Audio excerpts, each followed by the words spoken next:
Bueno, y ahora ya estamos en el final, ya estamos con la última conferencia que la iba a relatar el doctor Joseph María Gil. Daniel, tú das las explicaciones del caso de lo que sucedió.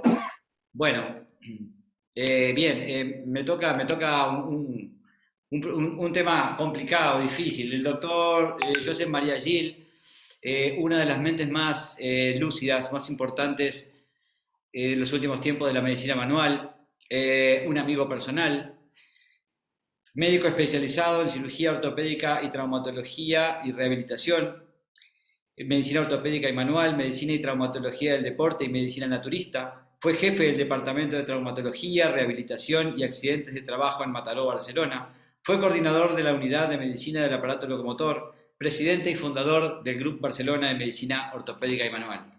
Él además es un socio de honor de nuestra sociedad, fue el primero que nos dio la conferencia el día inaugural y él realmente quería estar aquí hoy, pero tuvo un accidente y entonces nada grave, por cierto, pero seguramente en pocos días ya estará de nuevo.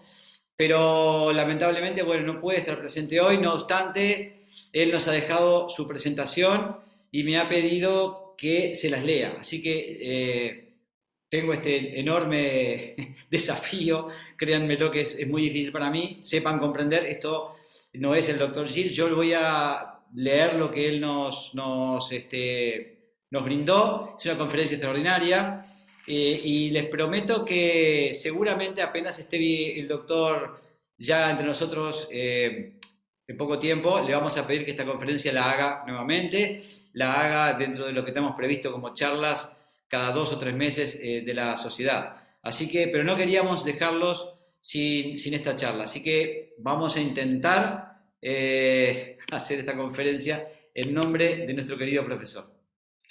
Bien, primero quiero saber si esto se está compartiendo bien. Sí, se ve perfecto ¿Y como ahora bien? presentación. ¿Vamos Ahora bien? mejor. Bien, súper bien. Vamos bien. Bueno, perfecto. Vamos a tocar acá. Bien. Me gustaría comenzar recordando al doctor Eduardo Alfonso, padre de la medicina naturista en España, médico excelente y mejor persona, que por su condición de republicano tuvo que pasar años encarcelado tras la Guerra Civil Española y emigrar después a Latinoamérica para prodigar allí sus atenciones e impartir sus enseñanzas durante 25 años, antes de que pudiera regresar a nuestro país. El doctor Alfonso recomendaba siempre contemplar todo lo que es objeto de materia médica, el paciente, la enfermedad, el entorno y la figura del médico, desde un criterio naturista, sabiendo distinguir perfectamente entre el curandero y el sanador. La misión del médico, solía repetir a sus alumnos, no es sanar al enfermo, sino curarlo, es decir, aplicarle los cuidados convenientes y suficientes para que éste sane.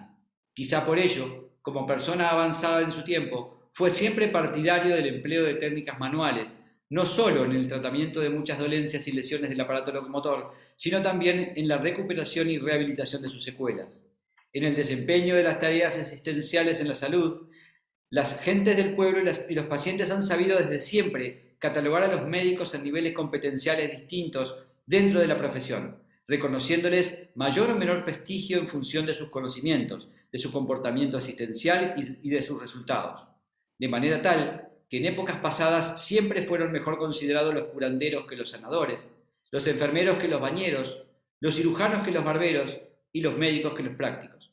Igualmente, en el devenir de la medicina manual de la época moderna, los bonsetters ingleses siempre fueron mejor considerados que los roboters franceses.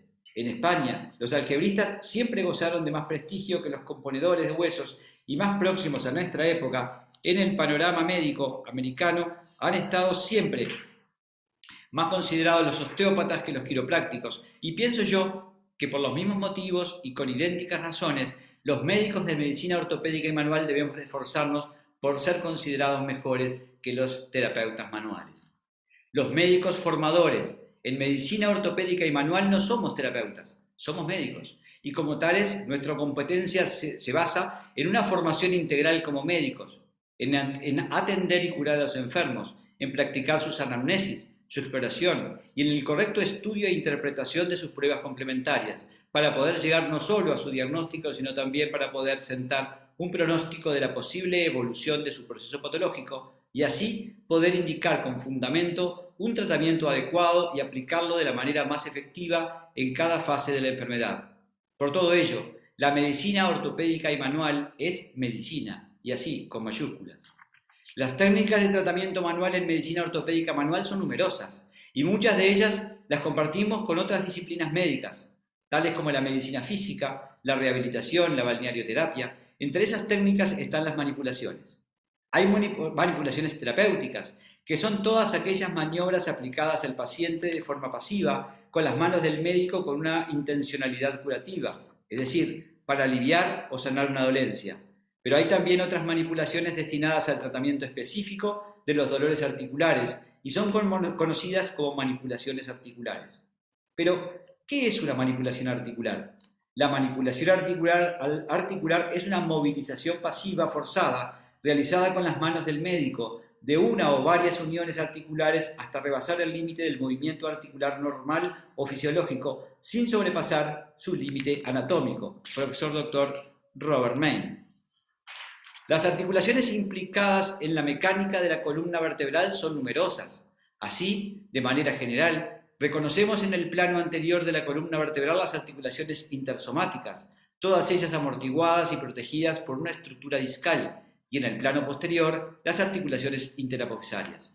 En la columna cervical destacan además en el primer segmento las articulaciones atrooccipitales, en el segundo segmento la articulación odontoido-atroidea en plano anterior y las atroaxoideas en plano posterior, además de las articulaciones uncovertebrales que están situadas en los laterales de los cuerpos vertebrales desde la tercera a la séptima vértebra.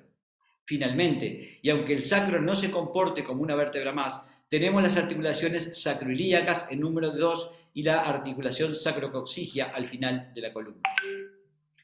Los motivos de tratamiento de la columna por medio de técnicas manuales se basan en la presencia de alteraciones disfuncionales en raquis vertebral, que son causa de dolores locales, dolores irradiados a distancia, restricciones de la movilidad y otros síntomas acompañantes. En cuanto a la finalidad de estos tratamientos, con ellos se trata de normalizar, descomprimir, liberar o reponer en su lugar las estructuras de las uniones articulares afectadas. Antes de aplicar un tratamiento manual, el médico deberá estar muy seguro de su indicación y de lo que deberá hacer en dichas maniobras, lo cual exige poder realizar una exploración en tiempo inmediato y una valoración clínica del paciente previas al tratamiento. Lo que estamos haciendo es un acto médico, y en esta fase el médico debe ser delicado en sus gestos, practicar las exploraciones más adecuadas al caso y prestar especial atención a los datos obtenidos de la exploración del segmento disfuncional, lo que le permitirá obtener una valoración paramétrica de la movilidad activa y pasiva del mismo, ya que, en base a los datos obtenidos, podrá elegir la técnica de manipulación más adecuada al tratamiento y valorar también adecuadamente los posibles riesgos. Aún así, conviene valorar en ese momento las posibilidades de otros tratamientos alternativos. El médico debe informar entonces al paciente de manera completa de su diagnóstico y también del tratamiento elegido, así como recabar del propio paciente, del familiar más cercano o del acompañante autorizado la firma del correspondiente consentimiento informado. Finalmente, todos estos datos deberán quedar reflejados de manera clara en la historia clínica del paciente. Antes de proceder al tratamiento manual, los datos clínicos derivados de la relación con el paciente, de sus exploraciones clínicas y de las pruebas complementarias deben permitirnos identificar y valorar de manera clara los siguientes datos: el segmento vertebral correspondiente, el nivel medular localizado a la altura de dicho segmento, la raíz nerviosa posterior comprometida, la afectación sensible, el dermatoma, la afectación muscular, la afectación de reflejos, la relación con el simpático, la repercusión visceral y la referencia anatómica para el tratamiento manual. Para una mejor comprensión de los hallazgos a que me he referido, quiero poner un ejemplo práctico sencillo que nos permita identificarlos en un caso de afectación disfuncional del segmento vertebral de 4D5. Así podemos ver que segmento vertebral de 4D5, nivel medular de 7, raíz nerviosa comprometida de 5, afectación sensible, dermatoma intercostal correspondiente, reflejo afectado, reflejo dermocutáneo metamérico, relación con el simpático, ganglio torácico, repercusión visceral, orejas, ojos, nariz, amígdalas, glándulas mamarias, pleura, estómago, vaso e hígado. Referencia anatómica para el tratamiento, Espinosa DD4. A nivel competencial, del médico capaz de realizar tratamientos de manipulaciones articulares, especialmente cuando se trata de técnicas de manipulación vertebral, exigen el mismo, además de la formación básica de la carrera médica, sólidos conocimientos de biomecánica articular, conocimientos suficientes y dominio adecuado de las técnicas de exploración clínica del aparato locomotor, capacidad de llegar a un diagnóstico de certeza, criterio y capacidad de indicación del tratamiento más adecuado, buenas nociones de mecánica manipulativa y habilidad manual suficiente para poder aplicarlo. Además de todo esto, también son exigibles en el médico los conocimientos suficientes y un criterio riguroso para valorar los posibles riesgos del tratamiento y saber decir que no al paciente cuando el tratamiento no está indicado. Si a todo ello se puede sumar un criterio de escuela, ya lo tenemos todo. Si consideramos al paciente, también se dan en él unos condicionantes mecánicos que deben ser valorados antes de proceder al tratamiento. Así, para comenzar tenemos que la patología debe ser de manifestación unilateral. Desconfiemos de los cuadros dolorosos con irradiación bilateral, ya que ello equivale a una bandera roja para el tratamiento manual. En la valoración de la lesión debe darse la condición de reversibilidad. Si la lesión es de carácter irreversible, sobra todo tratamiento manual. Que la vértebra sujeto, es decir, aquella sobre la que va a recaer el impulso manipulativo, sea la situada en el plano superior del segmento disfuncional a tratar. Que la maniobra se pueda plantear y efectuar en relación al parámetro de menor movilidad del segmento. Esto viene condicionado por la región vertebral donde se haya ubicado el segmento. Ese parámetro, en la región cervical es la flexión lateral, en la región dorsal es la extensión y en la región lumbar la rotación. Y que el movimiento pasivo sea realizable en la dirección más libre y menos dolorosa. Regla del no dolor. Pero, ¿qué es la regla del no dolor? La regla del no dolor, instaurada en su día por el profesor Dr. Robert Main y seguida por una mayoría de escuelas de medicina manual en la actualidad, aconseja que al efectuar la manipulación, el gesto terapéutico del médico debe acompañar en su recorrido funcional al movimiento fisiológico de la estructura que tratemos, siendo muy importante que esto se haga en la dirección indolora y de dicho recorrido. No seguir esta regla supone forzar la actitud de defensa de los tejidos blandos y de otras estructuras periarticulares más rígidas, con el peligro de provocar mayores daños de los existentes en ese momento en un terreno cuya función se haya alterada, pasando así de una disfunción a una posible lesión estructural. La secuencia de un tratamiento de manipulación vertebral comprende 4 fases. Primera fase. Comienza por la correspondiente exploración premanipulativa, a la que siguen las maniobras de adecuación facilitadora del terreno, es decir, el tratamiento preparatorio de partes blandas con masaje y otras técnicas, y termina con el posicionamiento del paciente de la manera más adecuada para que facilite el tratamiento, en bipedestación, en postura sedente o en decúbito en la camilla especial para tales tratamientos. Segunda fase. Es la fase de elección de la maniobra. Una vez posicionado el paciente, se procede a las maniobras exploratorias especiales in situ que no permitan determinar las alteraciones tisulares, permitan determinar las alteraciones tisulares y las restricciones de la movilidad, ya sean estas provocadas por el dolor o por topes limitantes cuya naturaleza debemos determinar. Tope blando, tope elástico, tope duro, tope doloroso. Todo ello de acuerdo a un esquema tridimensional predeterminado, el esquema en estrella de Main y Lesser. Esta fase termina por identificar la dirección indolora del movimiento pasivo que debe seguir el empuje progresivo de las manos del médico, regla del no dolor. La tercera fase es la fase verdaderamente técnica de la maniobra y se realiza sobre todo mediante presa manual, segmentaria, empleo pasivo de palancas óseas y musculares del propio paciente y juego corporal del médico. Pasa por los tiempos de movilización pasiva y reclutamiento vertebral, sigue con el encerrojamiento segmentario y puesta a punto y finaliza con el impulso. La cuarta fase Fase de comprobación consiste en una nueva exploración de puntos dolorosos y de grados de movilidad de acuerdo al mismo esquema antes indicado. Ello permite una valoración de los resultados inmediatos al ser comparados estos con los datos previos. Las técnicas manuales de tratamiento en la columna vertebral se agrupan en 3 grandes grupos. El primer grupo incluye los tratamientos de tejidos blandos. Se trata de diferentes técnicas de masaje manual dedicados al tratamiento de los tejidos blandos como la piel, estructuras subepidérmicas y subdérmicas, especialmente los grupos musculares, en reposo, en movimiento o en estiramiento, que prácticamente todos conocemos. Son tratamientos muy convenientes y generalmente exentos de peligro.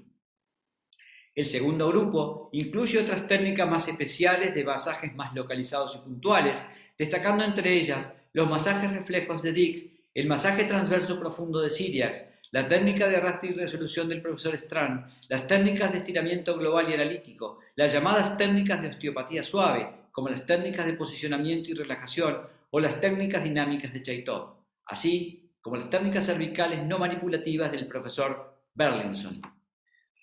Con ellas se tratan las disfunciones de los tejidos elásticos, músculos y tendones, ligamentos interóseos, articulares y periarticulares, cápsulas, aponeurosis, expansiones aponeuróticas y fascias.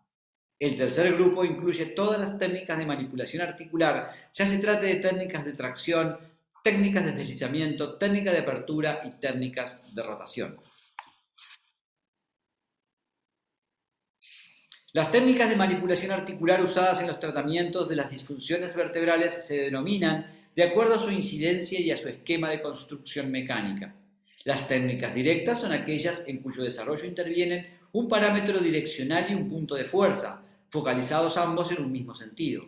Las técnicas indirectas son aquellas en cuyo desarrollo intervienen 2 parámetros direccionales y 2 puntos de fuerza a distancia que ejercen efecto de palanca. Las técnicas semidirectas son aquellas cuyo desarrollo intervienen un solo parámetro direccional y 2 puntos de fuerza, uno localizado y otro a distancia, o también 2 parámetros direccionales y un solo punto de fuerza focalizado. Las técnicas indirectas modificadas son aquellas en cuyo desarrollo se introduce o se añade un tercer parámetro direccional y o una fuerza extraña, no paramétrica, por ejemplo una fuerza de tracción o un apoyo suplementario, capaz de modificar la incidencia direccional del impulso dentro del segmento. Las técnicas vertebrales directas son manipulaciones de alta velocidad, pero de baja intensidad. Son técnicas con thrust. En ellas, dirección y fuerza actúan en el mismo sentido, bien por tracción, bien por empuje, bien por deslizamiento o por mecanismos combinados de empuje y apertura. Su empleo es limitado a la medicina ortopédica, pues suelen resultar molestas para el paciente y a veces dolorosas. Son técnicas de largo aprendizaje, ya que en ellas la fuerza del impulso resulta difícil de dosificar y pueden ser peligrosas cuando son utilizadas por médicos inexpertos. En raquicervical, estas maniobras son poco usadas, aunque suelen ser muy efectivas por tracción en segmentos altos de C0 a C2. Otra técnica directa en cervicales, el movimiento rotatorio por efecto del empuje lateral de la espinosa, con o sin tracción asociada, es de gran utilidad para el tratamiento de las disfunciones articulares de los segmentos C3 a C8. En raquis dorsal, las técnicas directas son más utilizadas, pues su indicación es más precisa, sobre todo en pacientes jóvenes y en adultos que mantengan bien su elasticidad articular. Entre las más empleadas destacan la técnica directa por presión focalizada sobre una o varias espinosas, acción desifosante localizada, la técnica directa por presión lateral de las espinosas en sus variantes estática y dinámica, corrección del listing articulares, y también las técnicas de presión directa, reforzadas con la eminencia tenar de la mano del médico sobre la curva posterior de la costilla para liberación de las articulaciones postvertebrales coaptadas. La técnica directa de manipulación vertebral en raquis lumbar es poco empleada y no siempre efectiva. Su uso se reduce a la corrección del listing articular en las disfunciones de rotación. Se realiza mediante apoyo digital, reforzado sobre el lateral de la espinosa de una o de las 4 primeras vértebras, previa corrección de la lordosis, y el impulso se aplica durante la fase de relajación que propicia en el paciente una expiración prolongada. Esta técnica no es aplicable en el segmento lumbosacro, excepto en casos de dismorfismo articular verticalizante de las articulaciones posteriores. Las técnicas directas. También pueden aplicarse las alteraciones posicionales dolorosas de las articulaciones sacroilíacas con dos modalidades técnicas. La técnica directa por presión unilateral reforzada con carga sobre el reborde posterior superior de la hemipelvis libre con el paciente en decúbito lateral para las maniobras de coaptación anterior cierre. La técnica directa bimanual con carga sobre la porción anterior superior de ambas crestas ilíacas con el paciente en decúbito supino para las maniobras de coaptación anterior o de apertura. Las técnicas vertebrales indirectas son las maniobras más numerosas, más fáciles de realizar y las menos peligrosas, aunque no son las más usadas en los tratamientos. Tanto en su planteamiento como en su aplicación, priman sobre todo la pericia y la habilidad adquirida por el médico, es decir, su experiencia. Pueden aplicarse prácticamente en todo el raquis, si bien su menor grado de empleo se justifica por las dificultades en la dosificación de la fuerza del impulso. Las técnicas vertebrales semidirectas son las técnicas más usadas en los tratamientos de medicina ortopédica manual, ya que son las más versátiles, las menos peligrosas y las más fáciles de adaptar en la mayoría de pacientes con una misma patología disfuncional. En su diseño y aplicación podemos variar las relaciones de sus esquemas mecánicos, tanto si se trata de los parámetros direccionales como de los puntos de fuerza, es decir, podemos plantear una manipulación a la carta. Finalmente, tenemos las técnicas de manipulación vertebral indirectas modificadas, muy utilizadas y más desarrolladas por los quiroprácticos, quienes las denominan también como técnicas diversificadas. Se basan en técnicas de cualquiera de los grupos anteriores, pero en ellas se introducen factores externos adicionales, la mayoría de tipo mecánico, que influyen de manera directa o indirecta en el desarrollo mecánico del gesto manipulativo y en su precisión, facilitando así su aplicación. Para ello, se hace uso de camisas especiales dotadas de movimientos bruscos, en algunas de sus secciones artilugios de apoyo dotados de mecanismos de rebote o de efectos de contrapresión, empleos de repercutores graduables, de acción focalizada, etc. He de decir que algunos de estos artilugios me han parecido siempre un tanto peligrosos. Ahora, con motivo de que no queden sin respuesta algunas preguntas que suelen plantear los médicos participantes de estos eventos, paso a aclarar algunas cuestiones interesantes relacionadas con el tema de mi disertación. La primera guarda relación con el número de segmentos vertebrales a manipular en cada sesión, y la respuesta es que lo ideal sería tratar solo un segmento, el segmento disfuncional, pero como ello depende sobre todo de la seguridad, pericia y experiencia del práctico, diré que en caso de duda razonable, los segmentos vecinos también pueden ser tratados hasta un máximo de 3, ya que las manipulaciones no conducen a nada positivo y las multimanipulaciones, no conducen a nada positivo y muchas veces pueden resultar peligrosas. La segunda se refiere a la frecuencia de las sesiones y el espaciamiento temporal entre las mismas, y lo aconsejable es comenzar los tratamientos a ritmo de 1 por semana y a partir de la tercera irlas espaciando progresivamente. La tercera se refiere a la duración del tratamiento, y es decir, el número de sesiones totales aplicables, y la respuesta sería no más de 5, aunque en alguna ocasión pueden ser más. Somos médicos, no clientelistas. Finalmente, algunos preguntan si en el tratamiento todo se reduce a la manipulación vertebral, a lo que hay que responder que no. Somos médicos ortopédicos y como médicos disponemos de un amplio arsenal de medios de tratamiento no quirúrgico como son los tratamientos asociados. Para tratar los dolores de espalda, contamos siempre, entre otros, con los medicamentos antiálgicos y antiinflamatorios, con la rehabilitación casi siempre, con las ayudas ortésicas cuando conviene, con el uso de los ansiolíticos cuando se precisan y en ocasiones puntuales con el recurso de las infiltraciones locales. Por último, consejo referente a las indicaciones de tratamiento manual. La manipulación vertebral no es una panacea terapéutica, con la que se pueda tratar todo y sus indicaciones son muy concretas si de ellas queremos obtener los mejores resultados. Así pues, las manipulaciones articulares vertebrales hay que reservarlas para el tratamiento de dolores comunes de acuerdo a la clasificación de DCES, que sean de origen vertebral, que sean de tipo mecánico. No quisiera dejar esta reunión sin dejarles a ustedes 3 máximas que deben regir nuestra vida y nuestro proceder como médicos.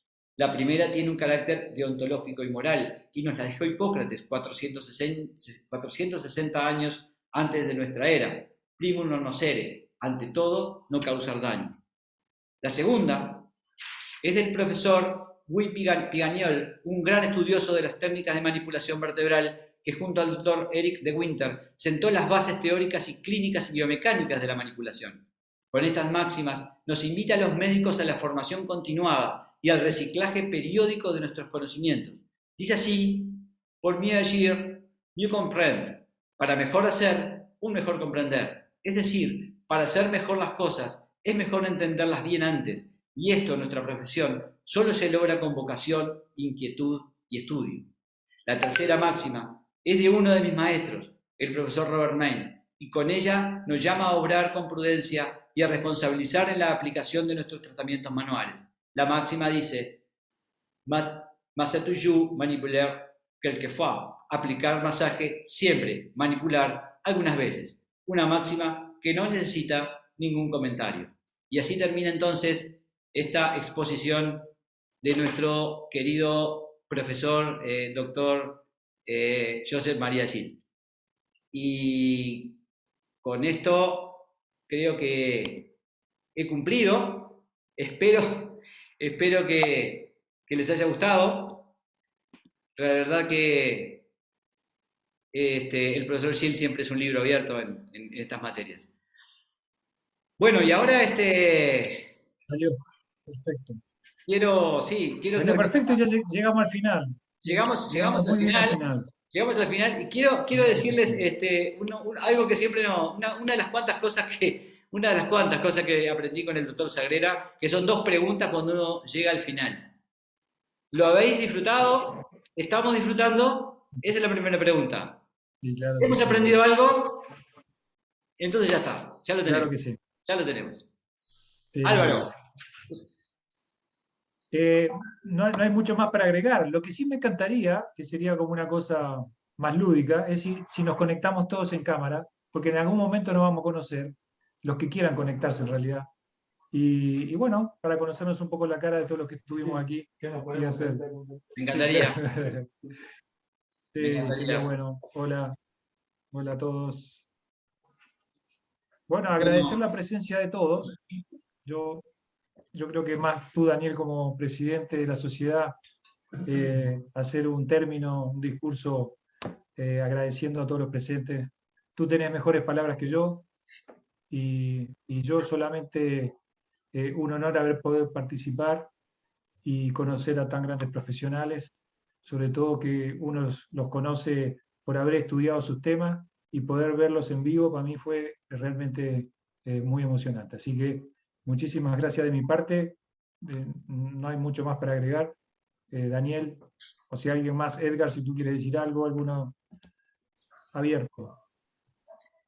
Yo simplemente agradecer a todos porque creo que ya las palabras sobran, creo que ha sido un gran congreso, creo que nos tenemos que felicitar todos. Una vez más la visión de Javier, de Jaime, que aquel noviembre, diciembre de hace un año y pico, empezamos a hablar y decir qué tal, que si podemos hacer y que a mí decirme eso es como decirme ya. Entonces, con gente como ellos vale la pena. Y después tener el recibimiento de tantos amigos queridos de Latinoamérica, el haberme reencontrado contigo, Álvaro, con Julio, con los cuales pasamos momentos tan lindos, el haber conocido a Edgar, uno de los grandes de América. En fin, esto es muy fuerte. Creo que nos merecemos todos, felicitarnos, estar muy complacidos.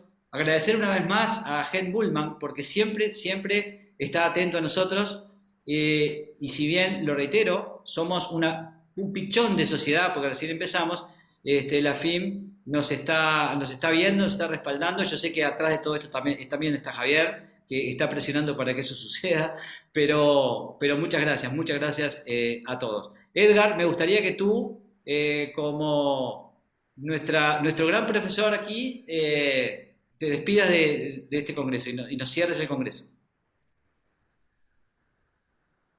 Bueno, para mí buenas tardes para todos y buenas noches para España. Para mí siempre es un placer compartir los conocimientos, porque esto indudablemente en la formación nuestra para ayudar a nuestros pacientes es efectivo, ¿no? Ya hay metaestudios de biblioteca PubMed, Medline, Cochrane, donde la medicina ortopédica manual ya tiene suficientes evidencias. Por lo tanto, lo que nuestros profesores nos han enseñado, pues,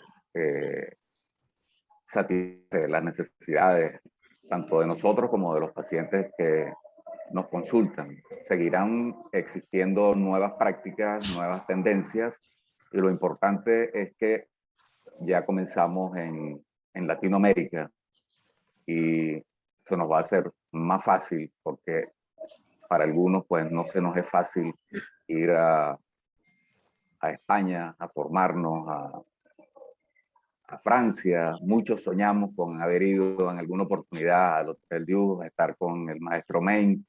Unos tuvieron las posibilidades, otros no, pero bueno, ahora sus criterios y todo lo podemos disfrutar. A partir del próximo semestre se podrá estar disfrutando con profesores latinoamericanos y profesores europeos este proyecto de formación universitaria en medicina ortopédica manual.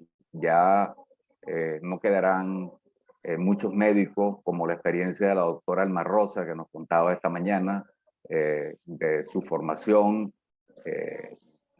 no digamos empírica, sino científica de búsqueda, porque en realidad en su país no había este tipo de formación. Para mí es un honor compartir siempre con ustedes. Cada día aprendo más y lo que yo pueda tener de conocimiento lo pongo siempre en el tapete, porque sé que eso es como un grano de arena. Al caerle agua se va a poner más grande y va a producir cada día más conocimiento. Nos queda también la parte de realizar trabajos de investigación, no solamente a difusión, pero en estos años vamos a estar con difusión y con formación, y ya vendrán trabajos que evidencien cada día más nuestra formación. Un fuerte abrazo para todos, para el profesor Javier Martínez, que desde muy temprano ha estado con nosotros. Agradezco altamente por parte de la Solamoin estar acá compartiendo con nosotros, y yo sé que en el fondo, desde el punto de vista académico, pues nos ha estado evaluando el nivel de nuestro congreso. Y bueno, un fuerte abrazo para todos, feliz tarde, feliz noche y hasta siempre. No olvidarse, Daniel. no olvidarse, sábado que viene, jornada de la FIM, tenemos ahí a Miguel, que lo tenemos allí, que va a estar representándonos a todos con su conferencia, así que toda la Solamoin va a estar detrás de él y va a estar en la FIM, y dentro de un poco menos de un mes, ahí el 4 o 5 de abril, asamblea de la Solamoin, para mostrar ahí toda nuestra potencia y potenciarnos para el futuro. Gracias a todos, Un abrazo a todos, que tengan buena jornada. Adiós.